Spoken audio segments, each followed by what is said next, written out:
Janeiro.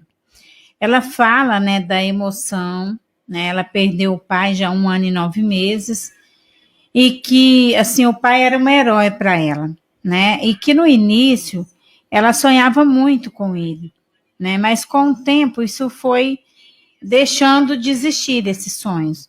Aí ela queria saber de você, que eu acho que é algo que muitos de nós passamos, né? Na perca dos nossos entes. Você poderia me dizer o porquê, um determinado tempo, a gente não sonhar mais com os nossos amores? Será que eles estão num plano mais elevado trabalhando? Ou será que nós, encarnados, não estamos fazendo por onde para merecer tamanho presente em estar com eles em sonhos? Como é o nome dela, Divina? Renata, do Rio de Janeiro. Renata, muito boa noite para você. Antes de qualquer coisa, eu quero me solidarizar com sua dor. A tristeza que a gente passa pela perda dos nossos entes queridos. Hoje à tarde, eu lembrei muito de um grande amigo meu que eu perdi durante a Covid. Eu senti uma saudade enorme dele.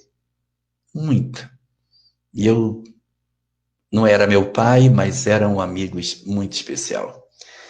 E senti muita falta. Então, quero me solidarizar com você por tudo isso que você está passando. O que a gente colhe da literatura espírita sobre essas questões?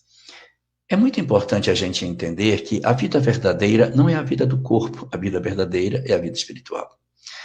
Então, quando o indivíduo ele se desembaraça do corpo e volta para o mundo espiritual, ele está em processo de adaptação. A sua história conosco é muito forte.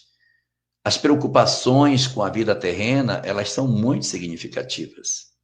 Então, é natural que esses companheiros, quando eles estão numa certa condição espiritual satisfatória, que eles nos busquem para dizer, eu estou vivo, eu estou bem, eu quero que vocês fiquem bem, eu estou bem. Então, mesmo que ele não seja uma alma luminosa, mas existe muitas comunicações que acontecem, não necessariamente mediúnica, assim, por um médium e tal, mas no sonho, em que você tem a chance de encontrar. E geralmente nesses sonhos eles aparecem, você vê, aparece rindo, abraça, eles vêm para deixar uma notícia, eu estou bem. E esses sonhos acontecem, eles têm uma certa frequência nesse momento do processo de adaptação no mundo espiritual. Não acontece para todos, eu sei que tem gente que está ouvindo, puxa, mas eu queria tanto que meu pai se aproximasse, não se aproximou. Então, isso não é para todo, não é uma condição assim, vai acontecer com todo mundo. Não, tem pessoas que sim, tem pessoas que não.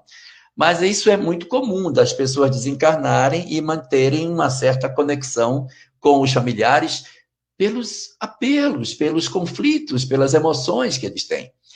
E aí os meses vão se passando e eles vão passando para nós a informação preciosa, qual é? Eu existo e eu estou bem. Mas, ao mesmo tempo, a vida verdadeira, a vida real, porque ele não é simplesmente a pessoa que encarnou, ele é um espírito num majestoso trabalho de evolução a caminho da felicidade, em que ele teve uma existência que acabou de findar, mas ele tem uma história para desenvolver, ele é uma alma marcada para ir ao encontro da felicidade. E aí, novos deveres lhe chamam, sem querer dizer que ele está esquecendo dos entes queridos, mas ele naturalmente vai fazendo com que esse fio ele não fique tão dependente, para que a gente se acostume naturalmente ao processo de adaptação das nossas vidas sem a presença física do companheiro que partiu. E quando isso ocorre, quando a gente vive essa experiência de sentir que o companheiro está se afastando, nós temos, algumas vezes, a sensação de perda. Meu Deus, o que está acontecendo? Será que ele não me ama mais? Eu não estou vendo mais, o que está acontecendo?